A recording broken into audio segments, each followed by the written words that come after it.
Of course, because they are.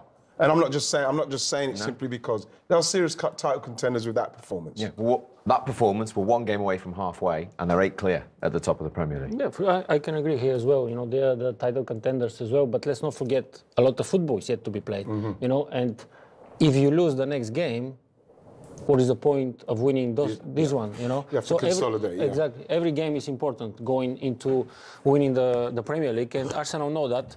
And I agree with you when you say that people sometimes question if Arsenal have that winning mentality left from your time. But at the moment, they are showing that fully capable of going and win it in the end. OK, what a Premier League weekend that was. Stay with us, of course, for all the reactions to the North London derby and the 2 previous games. But it all started on Friday with those 3 goals and 3 points in the end.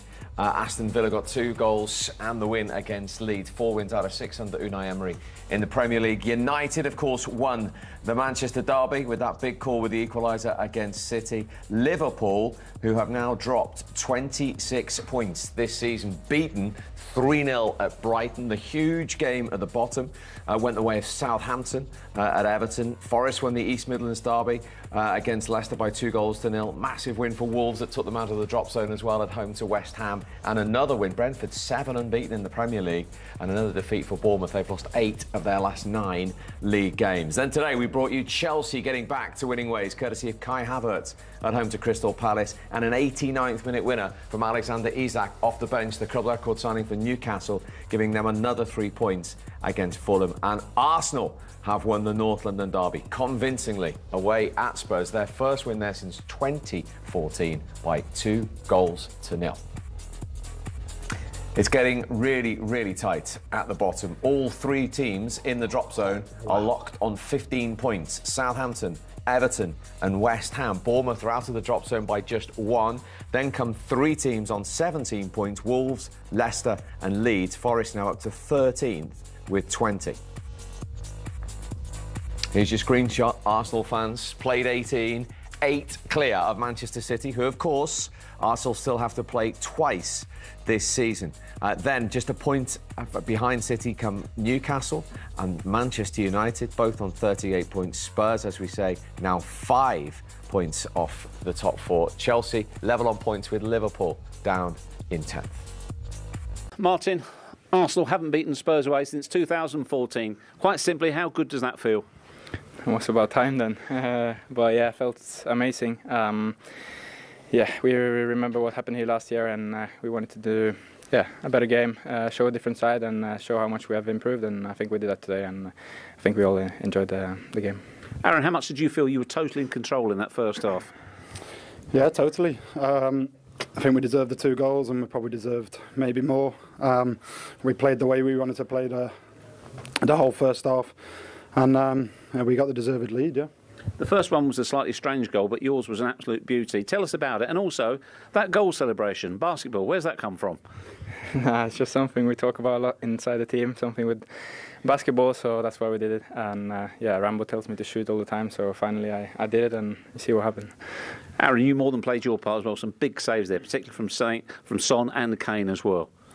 Yeah, that's what I'm there to do. The manager also mentioned, obviously, I think the last quite a few North London derbies we haven't kept a clean sheet either, so especially when he's been in charge, so I think that might have spurred me on a little bit. Of course, it's been a terrific day for you, but what happened at the end? You seem to be involved with a fan as well. Can you tell us exactly what happened? Yeah, obviously the Spurs fans were giving me some throughout the second half. I gave them some back, which to that, the few people who I did do it to was probably well greeted, sportsmanship like. And then a fan I jumped over and give me a little punch in the back. So, that's what happened, and it's a shame because it's just a game of football at the end of the day. What happened after that? Were you dragged away?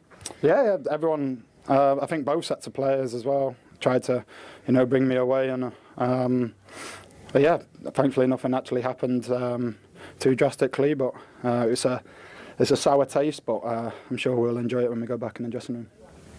8 points is the lead right now. What's the significance of that at this stage of the season? No, we're in a good position. There's no doubt about that. But we have to stay humble. We have to keep working hard. We can still improve a lot of things. You see today the difference between the first and the second half. So we still have some things to improve. So we have to keep going and keep pushing. Well, it was a fabulous victory. Aaron, you were named the player of the match. Martin, will you hand over the award, please? Thanks, well done, Thank you. Right, guys. Cheers. Yeah, we'll have a look at those saves in a moment. Stay humble, Martin Odegaard says. But this young squad are showing an awful lot of maturity at the moment. Yes, and I do believe, and I keep saying it, that last season they learnt a lot being such a young squad, and you can hear the way they're speaking. They're not getting carried away with anything. You know, even it's the 8 points. You know, it's something that people will now start to try and find ways of putting more pressure onto the team. It's like the way they're using, like Mikel Arteta, you know, they're saying he's very animated. He's always animated, but now they can use it as a way of trying to get into the team and get to the team and saying, oh, the pressure they're under. I think that what we're seeing is, like he said there, staying humble, carrying on with the next game what's coming and try and play like they've played. I thought that was brilliantly and mature, the way they played that game. And they, like I said, are deserved winners. They played very well today. Are they surprising you on that point, that maturity from the young side? Every question they seem to get asked, they have an answer for. I'm not surprised because I'm a student of Pep Guardiola. So the way Arsenal is playing football is beautiful to watch. And in the end of the day, it brings result as well. That's why they're in the first place in the Premier League, and if they continue the way they are at the moment, they will stay there for sure. And you can see easily in the game of football, when a team is controlling the ball, how and if they are sure of themselves and full of confidence. And Arsenal at the moment, they are not in the rush. They control the ball with good movements, with moving around the pitch, and they know how to pass, on which leg to pass the ball, how to turn, all these small details in the game of football, where if you pay attention, you can see, and this shows you how confident this team is at the moment. Yeah, and they've dropped just 7 points, and we're one game away from the halfway point. Well, like he said there as well, he said, Mikel Arteta said, we haven't had a clean sheet in the derby. Obviously, we haven't won a game since Mikel Arteta won the game when he was a captain. So clean sheets at this stage is vitally important. But again, I think it just comes back to the maturity of the performance. Even when Tottenham were closing down, they passed around them, they carried on doing what they're doing. And like the goalie said there, like Aaron Ramsdale said, they played how they wanted to play and they put it into practice and they won the game doing exactly what they've been training to do. And talking to the goalkeeper, the Tottenham one didn't have his best day in a North London derby today. No, he didn't. He didn't. The first goal, it's his mistakes, clear and obvious. I mean, even if Sessegnon need, as we spoke before, to go and challenge a bit more, I think he was afraid because he's going inside the penalty box. Maybe. And he's trying to push him outside, which is the right thing to do. And then even if there's deflection, I think the goalkeeper should react a bit better on that. I think that's what you say again. You see the amount of space that Thomas Partey's in and the amount of space Saka's got to run into. This is what Arsenal tried to get into that situation, and they did.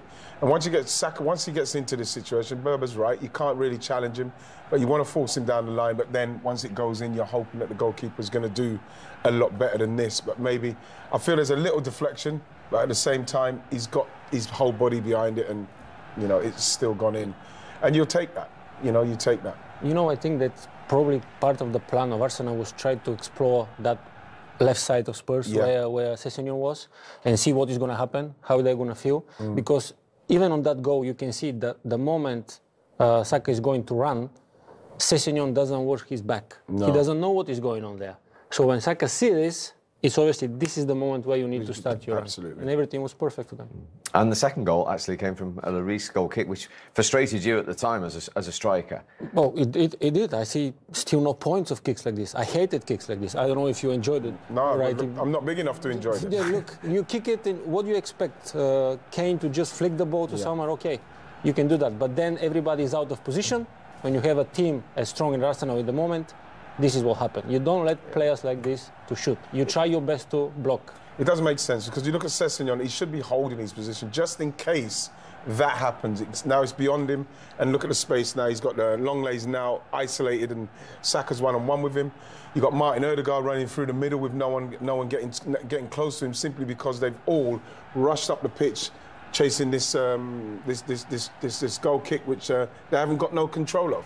In the end, you know, they're backing off. And then Odegaard gets the time to shoot, and he's got the quality to at least hit the target, and then you hit the target, anything can happen.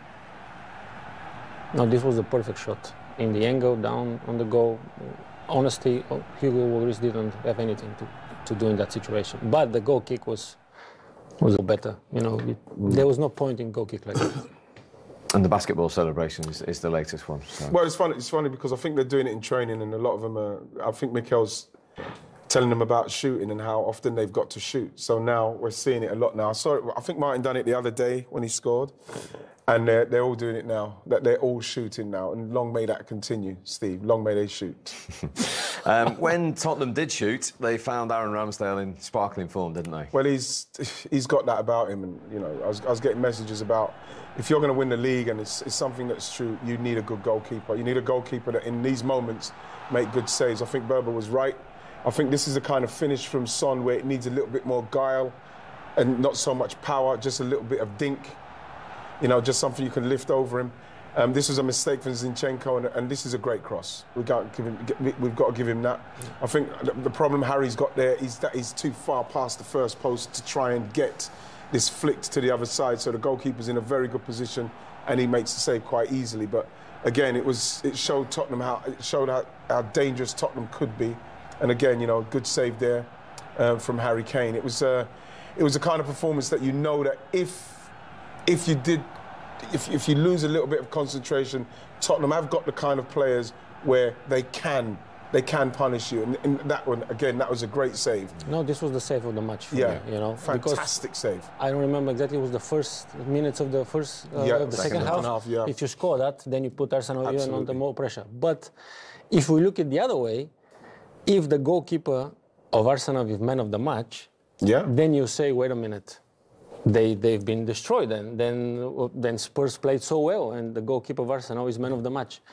And you look at that and you think it's funny, but at the same time, Arsenal won the game. You know, this is the irony of football. Sometimes your goalkeeper is man of the match, which sometimes is normal, but you think, okay, the other team have attacked so much, then the goalkeeper is your man of the match. You know, that's the funny part of football sometimes. But at the end of the day, they won it, they deserve to win it. Spurs have their chances, but the difference is, it sounds harsh, because we sit here, we discuss. It's easy from the outside. You watch, you commentate, it's easy. All right, we've been there, you know, we know how it is. But in the end of the day, the effort from the both keepers probably was the difference. One had a bad day in the office, the other one was a really good day. It was a great day for him. Yeah. And the captain.